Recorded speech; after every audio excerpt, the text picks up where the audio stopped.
Muito obrigado, professora Cláudia. Então vamos à quinta pergunta. O tema é cultura, é da aluna Clara Bor. Quais são as políticas de incentivo à cultura do campus? Bem como música, teatro, cinema e etc. Professora Cláudia, 3 minutos. Do campus? É o que está escrito aqui. Tá. Eu acho que ele falou... Eu acho que, na realidade, nós não temos... esse sim, eu acho que é uma necessidade que nós temos de discutir com todos os nossos campos, até porque nós temos especificidades diferentes. A gente sabe que Sertão, por exemplo, trabalha com CTG. Rio Grande, por exemplo, tem banda marcial. Porto Alegre, por exemplo, tem o projeto Prelúdio.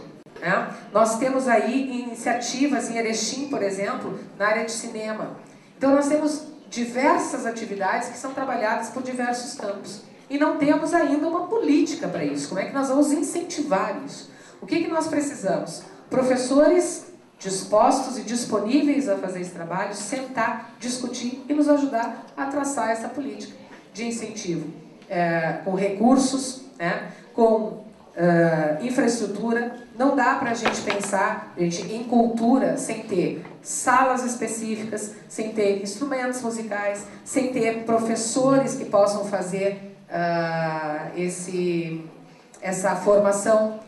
Trabalhar isso, precisamos discutir se isso vai ser só interno, se vai ser externo. Alguns grupos nossos trabalham só internamente, outros trabalham na relação com a comunidade.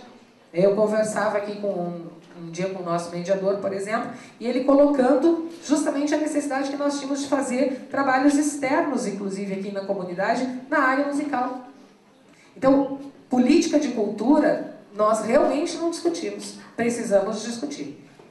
Por quê? Porque nós entendemos que, prioritariamente, de 2009 e 2010, nós tivemos que estruturar outras áreas que eram mais relevantes. Nós precisávamos primeiro estruturar a nossa área de ensino, precisávamos primeiro iniciar os passos na pesquisa, iniciar os passos na extensão, né, em todas as outras pró-reitorias, para depois discutir isso. Mas já existe dentro do nosso planejamento da reitoria, inclusive, e dentro da área de extensão, a proposta de se ter uma coordenadoria da cultura, que vai justamente fomentar esse debate e fazer a discussão entre os campi. Professor Marcelo, 3 minutos. Sou obrigado a dizer, de novo, não deu tempo. Tá? Não deu tempo. Sou obrigado a dizer, sou oposição, eu tenho que dizer que de novo não deu tempo. Tinha de ter dado tempo. Por exemplo, se tivéssemos vindo antes, quem sabe a pessoa que fez a pergunta já teria feito essa pergunta e teríamos feito as discussões a respeito do tema e teríamos a política. Isso está claramente ligado à pró-reitoria de extensão, essa questão. Claramente ligado à pró-reitoria de extensão. Bom, nós temos um pró-reitor de extensão que é pago para pensar isso. Pago para pensar isso. Então não se justifica que a gente não tenha pensado nisso durante os 2 anos e meio. Ah, mas o campus, esse é mais novo. Ah, mas o Instituto tem 2 anos e meio. O Instituto tem 2 anos e meio e a gente não pensou. A gente tem ações individuais. Nós precisamos, em primeiro lugar, conhecer essas ações e deixá-las claras para a instituição. Elas têm que se tornarem ações institucionais. Isso é importante. Em segundo lugar, se nós queremos extensão, o primeiro passo para a política de extensão é conhecer que o docente tem que ajudar na extensão. O docente e o TA. Mas por que eu falo do docente? Porque não dá para um docente se dedicar à extensão uma carga horária de 24 horas semanais, 20 horas semanais em sala de aula. Nós temos de ter um planejamento estratégico dos nossos cursos que permitam uma carga horária em sala de aula compatível com as outras atividades. Bom, nós temos alguns docentes que querem dar só aula. Tudo bem. Mas a gente tem um trabalho tão rico. A professora Cláudia acabou de citar várias ações. Citou o projeto Prelúdio de Porto Alegre. Para nós, docentes, fazermos extensão, nós precisamos que os nossos gestores considerem e nós não podemos permanecer só em sala de aula, só preparando aula. E para que isso seja viável, nós precisamos ter um planejamento mais efetivo, mais eficiente da nossa expansão, dos cursos que nós abrimos, do leque de cursos que nós abrimos nos campi. Esse planejamento é importante. Precisamos usar a massa crítica que entrou, eu repito, a massa crítica que entrou agora, para esse planejamento efetivamente ser mais rico. Esse é o primeiro problema. Muito obrigado, professor Marcelo. Então vamos para a sexta pergunta. O tema bolsas de estudo. Existe algum plano para fornecer bolsas aos alunos que são de outras cidades e que necessitam de algum tipo de auxílio? Professor Marcelo, 3 minutos.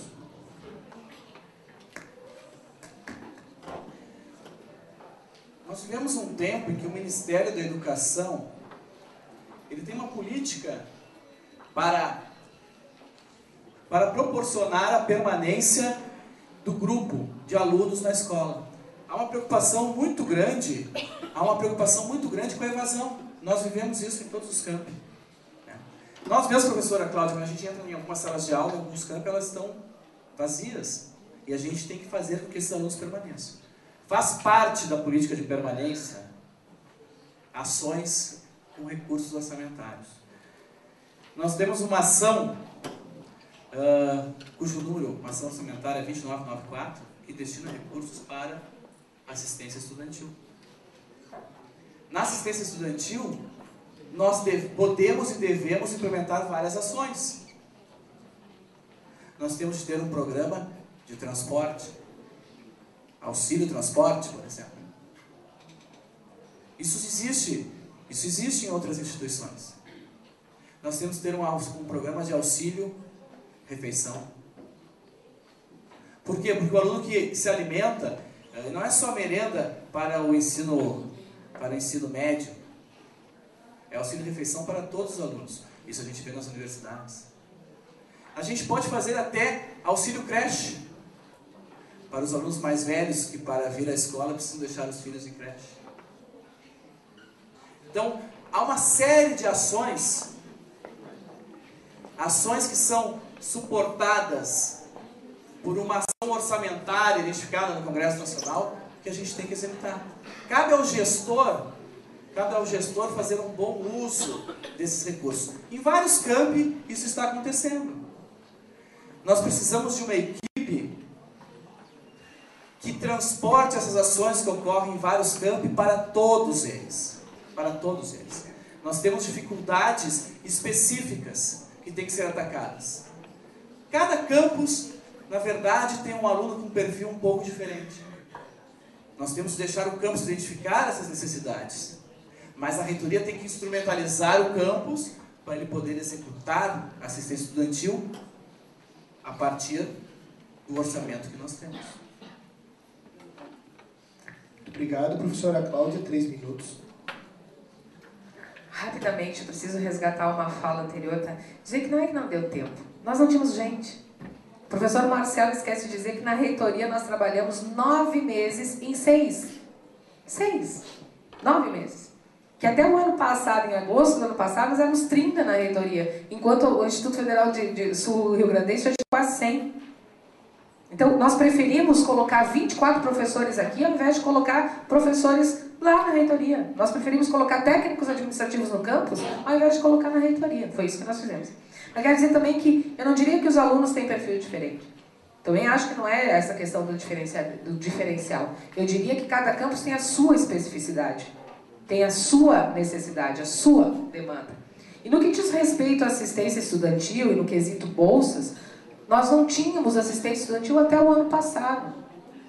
Esse ano nós temos uma rubrica orçamentária específica para isso, com um recurso, como diz o professor Marcelo, específico para isso, um valor de 2.900.000 e que foi dividido para cada campus de acordo com o IDH do município, de acordo com o número de alunos que existiam em cada campus. Essa foi a divisão que foi feita. Cada campus recebeu um recurso. E cada campus, a partir das discussões realizadas com o seu coletivo de servidores, chegou à conclusão de onde deveria usar esse recurso. Inclusive, eu queria dizer que no nosso instituto, existe sim campus utilizando auxílio transporte, utilizando auxílio moradia, por exemplo, bolsa, ajudando financeiramente os alunos para que eles permaneçam na cidade. No caso de Ibirubá, nós sabíamos já desde o início da necessidade da alimentação. E aí está usado o recurso de assistência estudantil, para manter justamente a alimentação dos alunos que têm que permanecer na escola, que não podem retornar e que têm que ficar aqui ao meio-dia. E é isso que está sendo feito. Esse recurso foi recebido e está sendo usado para isso nesse momento. O que nós precisamos garantir, enquanto reitor, é que esses recursos sejam olhados de forma específica para Ibirubá. Precisamos que as pessoas reconheçam que o aluno do ensino médio integrado aqui, ele precisa permanecer ao meio-dia, enquanto em campos que são mais urbanos, por exemplo, não necessariamente o aluno precisa se alimentar na escola naquele momento, e que talvez seja mais relevante para aquele campus receber auxílio moradia. Essas são as especificidades que têm que ser trabalhadas, mas nós temos que trabalhar de forma uníssona. De novo, nós resgatamos a questão de que somente juntos nós conseguiremos trabalhar as políticas do Instituto com tantas especificidades que existe hoje no conjunto do nosso Instituto. Muito obrigado. Vamos então à 7ª pergunta. Qual é a sua concepção sobre a flexibilização da carga horária dos servidores? Além disso, vem distinção entre docentes e TAs? 3 minutos, professora Cláudia. Bom, no meu caso, não. Não acho que haja distinção entre técnicos administrativos e docentes. E vou dizer por quê. Porque eu acredito que quando a gente se predispõe a fazer um concurso para uma instituição como a nossa, que é uma instituição de educação, todos, eu parto do princípio de que todos são educadores. Alguns com atribuições específicas de transmitir o conteúdo. Outros com atribuições específicas de contribuir para que esse processo aconteça. É assim que a gente trabalha. Os técnicos administrativos dão suporte para as ações dos professores. Os técnicos administrativos ajudam os professores para que a qualidade da sua aula seja melhor, preparam as aulas práticas, reproduzem os materiais. É assim que acontece. Não acho que deva haver segmentação e não acho que nós devemos fomentar nenhum tipo de segmentação entre as duas carreiras que convivem dentro do Instituto. No que diz respeito à questão da flexibilização da jornada de trabalho, eu digo o que eu já repeti em vários momentos, já o ano passado em Sertão já me pronunciei sobre o assunto, tanto no que diz respeito à questão de professor, quanto no que diz respeito à questão do técnico administrativo. Não acredito, sinceramente, que haja coisa mais importante para um servidor público do que o comprometimento. E comprometimento a gente não mede nem pelo número de horas, nem pelo tempo que ele trabalha dentro da instituição, fisicamente ou externamente. Comprometimento ou a gente tem, ou a gente não tem, é impossível de medir. Agora, sem sombra de dúvida, nós precisamos sim regulamentar. Por quê? Porque, bom, o professor Marcelo já foi diretor do Campus Porto Alegre, eu já fui diretora do Cefet Bento. Mas nem sempre as pessoas que eu imagino que tenham um pensamento democrático e sejam possíveis de flexibilizar a jornada de trabalho serão dadas a essa visão. Então, o que nós temos que ter? Uma normatização para que todos os nossos servidores sejam tratados de forma isonômica. Nós precisamos trabalhar docente de Erechim com a mesma carga horária docente para pesquisa, ensino e extensão que o docente de Rio Grande. A mesma coisa os técnicos administrativos. Nós não podemos permitir, e temos nos manifestado em todos os momentos contrários a isso, ao fato de que num campus um servidor tem um tipo de tratamento e no outro tem outro tipo de tratamento. Isso não pode acontecer. E essa também é uma voz corrente hoje na comunidade. As pessoas querem que o tratamento seja igualitário. No que diz respeito a tudo. No que diz respeito à jornada de trabalho, quanto à flexibilização, eu nem falo sobre isso, porque isso é uma condição sine qua non para que todos se sintam pertencentes ao Instituto. Obrigado, professora Cláudia. Professor Marcelo, por favor. Obrigado. em relação à distinção entre docentes e TAs. O que significa o termo distinção? Somos distintos. Não podemos ter tratamentos distintos. A professora Cláudia falou exatamente isso. Somos distintos, muitas vezes, nas funções que temos de realizar. A função do docente é uma, a função do TA é outra. Embora haja uma interface. Haja interface. Por exemplo, o TA pode e deve fazer extensão junto com o docente. O TA pode e deve fazer pesquisa junto com o docente. Então, eu acho que nós devemos, de qualquer maneira, evitar essas tensões que existem entre os segmentos em alguns campos. Eu, quando fui diretor da Escola Técnica da URGS, a minha diretora de ensino era uma técnica administrativa, a Beth. O meu coordenador administrativo era um técnico administrativo, não era docente. Na verdade, a escolha das pessoas para a gente trabalhar tem de levar a outros critérios, tem de levar em conta outros critérios, não exatamente o segmento ao qual eles pertencem. Em relação à flexibilização, temos a questão docente e a questão TA. Na questão docente, tem que ficar claro que temos de ser cobrados sim por resultados. Temos que ser cobrados sim por resultados, somos servidores públicos. Portanto, o docente, ele tem de ter o seu horário de sala de aula correto. Quer dizer, o gestor tem que saber que o docente está dando aula. Ah, mas é óbvio. A gente conhece lugares em que o docente não necessariamente vai dar aula no horário. Portanto, esse controle é importante. O docente tem que estar disponível, sim, para atender os alunos, para orientar os alunos, atender os alunos fora de sala de aula. Esse controle do horário que eu, como docente, disponibilizo para o aluno é importante para a gestão. Agora, a atividade de pesquisa, o controle é outro. A gente tem que controlar o docente na sua atividade de pesquisa pelos resultados obtidos, quais são os artigos publicados, quais são as participações em congresso. A gente tem que controlar o docente pela atividade de extensão em relação ao que foi feito. Na questão das 30 horas dos técnicos administrativos, nós temos de regular esse processo. Em que sentido? 30 horas não é para trabalharmos menos, é para poder trabalharmos melhor e para poder termos tempo para realizar atividades criativas, atividades que exigem da gente, não hora sentada, mas exigem pensamento. O que me preocupa um pouco é que, por exemplo, o Campus Caxias é a antítese da flexibilização. E é um campus cuja direção é indicada pela reitoria. Então, a adesão à ideia, para mim, não se traduz no fato. Não se traduz no fato. A gente tem uma direção indicada pela diretoria, que é a antítese de qualquer flexibilização possível. Muito obrigado, professor Marcelo. Vamos então à última pergunta, sobre a estrutura das alunas Janaína e Renata. Pergunta: o que pode ser feito em relação à estrutura e à falta de subsídios para o aperfeiçoamento dos cursos?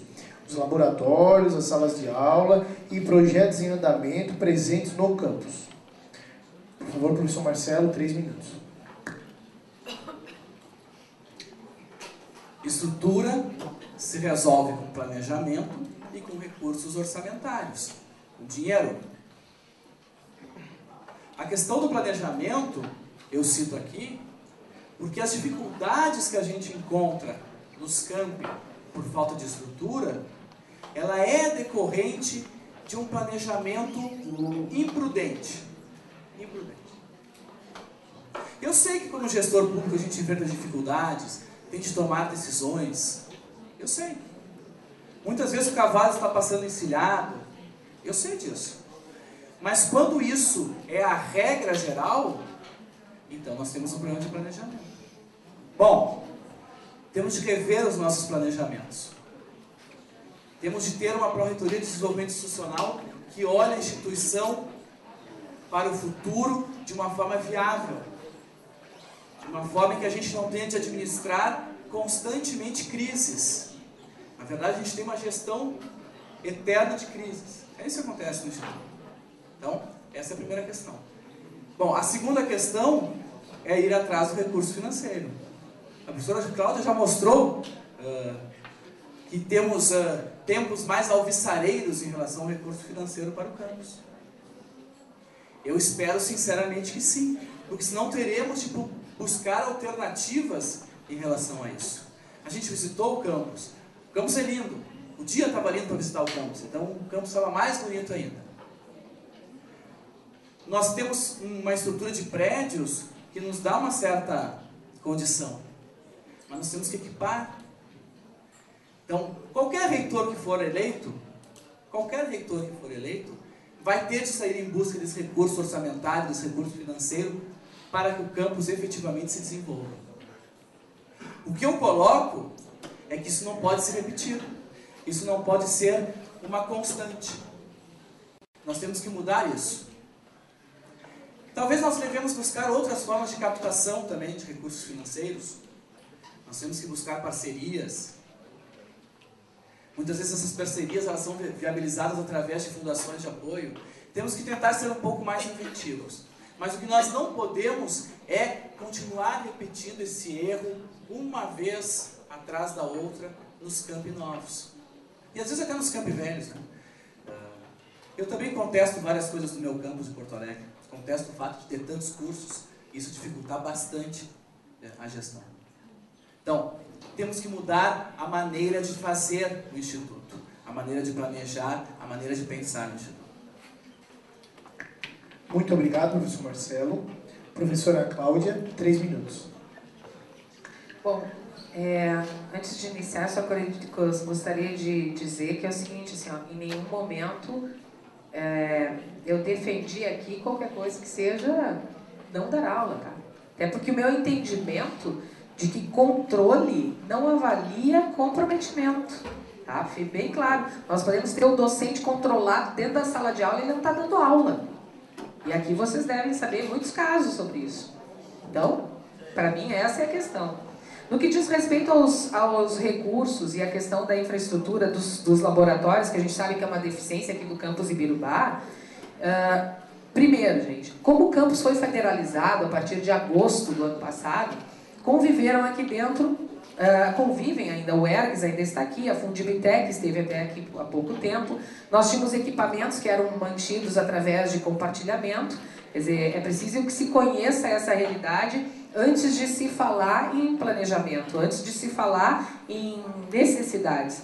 E aí, professor Marcelo, como gestor, às vezes a gente é obrigado a agir na urgência, como já diz o grande Felipe Perronot, agir na urgência e decidir na incerteza. Esse é o processo. É isso que nos move, é isso que nós temos que fazer. Agora, nós temos que resolver sem sombra de dúvida. Como é que nós vamos resolver? Já estamos licitando os computadores estão chegando. Agora, também é preciso deixar claro, né? O processo de licitação não se faz em um dia. O processo de licitação, gente, de acordo com as regulamentações da lei que nos rege, levam às vezes 30, 40 dias para serem feitos. Então, muitas vezes, o dinheiro público não é como o dinheiro da iniciativa privada. Na iniciativa privada, normalmente o professor da iniciativa privada, a gente vai na esquina e compra um computador, a gente vai na esquina e compra uma caneta. No setor público, isso não dá para ser feito dessa forma, né? Nós temos sim que melhorar não só a área da informática aqui, eu diria que nós temos que melhorar também os nossos laboratórios de agropecuária. Talvez essa seja a grande deficiência que nós temos hoje nesse campus. Nós temos que fazer isso com urgência, né? Nós trabalhamos aí na perspectiva de consertar, inclusive melhorar a infraestrutura do laboratório de informática. Nos falta derrubar, estaremos usando o recurso da reitoria para isso, para fazer essa melhoria no laboratório de informática, mas a grande necessidade que nós temos hoje é de equipamentos e de laboratórios para a área de agropecuária, que hoje é um grande calcanhar de Aquiles aqui para essa instituição, até pelo tamanho que ela tem. Precisamos, inclusive, trabalhar isso no que diz respeito, no que diz respeito ao campus como um todo. Obrigado, professora. Pessoal, então a gente dá por encerrado o terceiro bloco. A partir de agora a gente vai dar mais um intervalo de 5 minutos. Daqui a 5 minutos iniciamos o quarto e último bloco.